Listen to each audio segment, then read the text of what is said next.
Sir दुनिया में सबसे आसान काम है बुराई करना, सबसे दुनिया में सबसे आसान काम है बुराई करना, और दुनिया में सबसे महान काम है किसी की तारीफ करना। लेकिन तारीफ करने के लिए व्यक्ति समझ में भी आना चाहिए। तारीफ लोग इसलिए भी करते हैं, ज्यादातर लोग इस दुनिया में क्यों बर्बाद हैं? तारीफ सुनना चाहते हैं, और तारीफ सुनने के लिए आपको सामने वाले को की बातों को मानना पड़ेगा। माँ बाप की बात मानोगे, माँ बाप तारीफ करेंगे। टीचर की बात मानोगे, टीचर तारीफ करेगी। हस्बैंड की बात मानोगे, हस्बैंड तारीफ करेगा। बीवी की बात मानो, बीवी तारीफ करेगी। ये एक सरल तरीका है तारीफ सुनने का। और जैसे ही तुम किसी की बात नहीं मानोगे, लोग बुराई शुरू कर देंगे। इसलिए तारीफ में बहुत ज्यादा चिंता की बात नहीं है। बुराई और तारीफ बड़ी सतही बातें हैं। मुसलमानों के पक्ष में बोल दो, मुसलमान वाह वाह करने लगते हैं, बहुत नॉलेजेबल आदमी, बहुत नॉलेजेबल आदमी, और बहुत आलिम आदमी है। हिंदुओं के पक्ष में बोल दो, हिंदू तारीफ करने लगते हैं। डॉक्टर अंबेडकर के पक्ष में बोल दो, डॉक्टर अंबेडकर के समर्थक तारीफ करने लगते हैं, भले वो डॉक्टर अंबेडकर को ना जाने।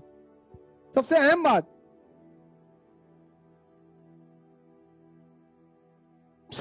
बात, भले वो डॉक्टर अंबेडकर के बारे में कुछ ना जाने, लेकिन मैंने अगर तारीफ कर दी, बहुत बहुत भैया बहुत, अरे बढ़िया आदमी है, बोलता बढ़िया, अच्छा आदमी है। इसलिए दुनिया में तारीफ और बुराई को लेकर बहुत ज्यादा टेंशन में नहीं आना चाहिए। मजा लो। तारीफ सुनने का मजा भी तब आएगा जब तुमने गाली सुनी है। जैसे आज राहुल जी को बहुत दुख होता होगा, इन्होंने कभी गाली नहीं सुनी होगी। राजा के खानदान, मुगल फैमिली, गांधी फैमिली। तो जब लोगों ने पप्पू कहना शुरू हो गया होगा तो बेचारे को कितना दर्द हुआ होगा। एक बार तो पार्लियामेंट में वो खुद ही कह दिए खड़े हो गए कि हाँ मैं पप्पू हूं। अरे सब हंसने लगे, इतना खींच गए बेचारे की करे क्या। गए बेचारे मोदी जी को गले गले लगाए। तो अब ये उनकी प्रैक्टिस चल रही गाली सुनने की। यही अगर वो 15 पे सुन लिए होते, या तुम अपने पापा की गाली सुने, टीचर की सुने, तो आज लड़ने की क्षमता रखे हो ना। तुम महान तभी बनोगे जब तुम्हारी बुराई होगी, तभी तुम्हें समाज को दिखाने की इच्छा पैदा होगी कि अच्छा, अगर सब तुम्हारी तारीफ करने लगे ना तो तुम कुछ नहीं कर पाओगे। जिनका दिमाग जिंदा है, जो मरे हुए हैं वो तो कुछ नहीं करेंगे। जिनका जिंदा है, गांधी की बेइज्जती हुई, महान बन गए। अंबेडकर की बेइज्जती हुई, महान बन गए। तो ये तो अच्छा है कि तुम्हारी बेइज्जती होती है। आप में से बहुत सारे लोग महत्वाकांक्षी हैं, बड़ी बड़ी महत्वाकांक्षाएं आपने पाल रखी हैं, बहुत अच्छा।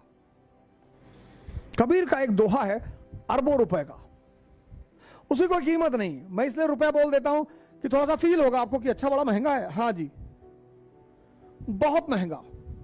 उस दोहे को हर महत्वाकांक्षी आदमी को एक कागज में लिख के अपनी जेब में रखना चाहिए। अरबों रुपए का दोहा है साहब, कबीर का दोहा है, अरबों रुपए का है, खरबों का। अरब भी कम है, खरबों का है। कौन सा? बुरा जो देखन मैं चला, बुरा न मिलिया कोई, और जो दिल खोजूं अपना, मुझसे बुरा न कोई।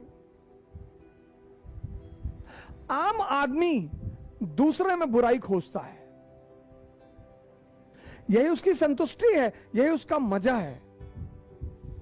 इस दुनिया में किसमें सिर्फ अच्छाइयां हैं? 0.1% लोग होंगे, वो भी वो जो एनलाइटेंड होंगे, जो चेतना पे पहुंच गए होंगे, जो अपने चैतन्य पे पहुंच गए होंगे, वही बुराइयों से मुक्त हैं, बाकी कोई मुक्त नहीं है। मिलाओ हमें एक आदमी, लेकर आओ। जो भी महत्वाकांक्षी है उसको कबीर का ये दोहा लिखकर, बाकायदा लिखकर अपने जेब में रखना चाहिए।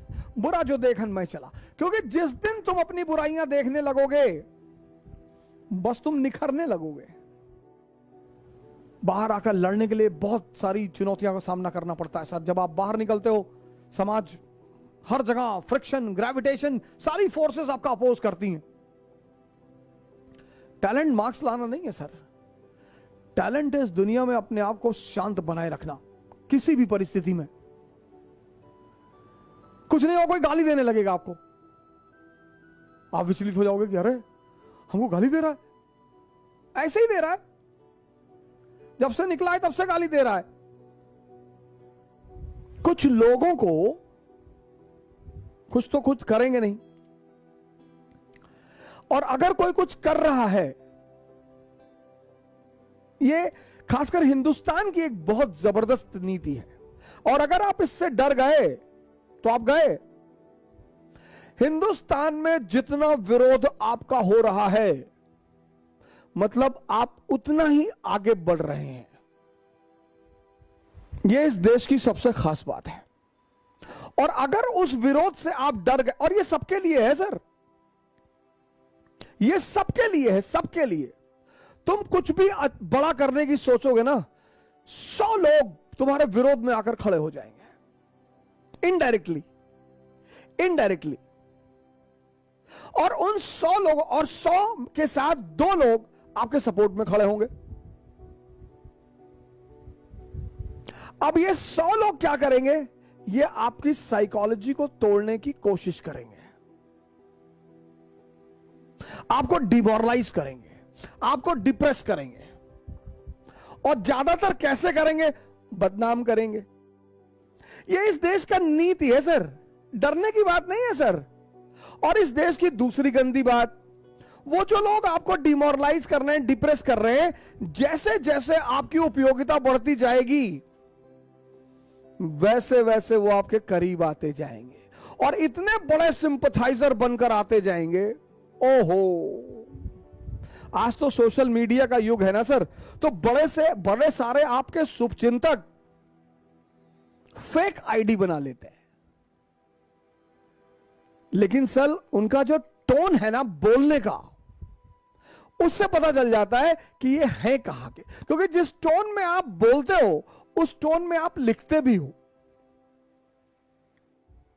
आप डरना मत। आप जब भी इस देश में अच्छा काम करो, आप घबराओ मत। आप जब भी इस देश में बड़े उद्देश्य बनाओ, आप डरो मत। क्योंकि ये सब इस देश की साइकोलॉजी है, ये सब इस देश का मनोविज्ञान है।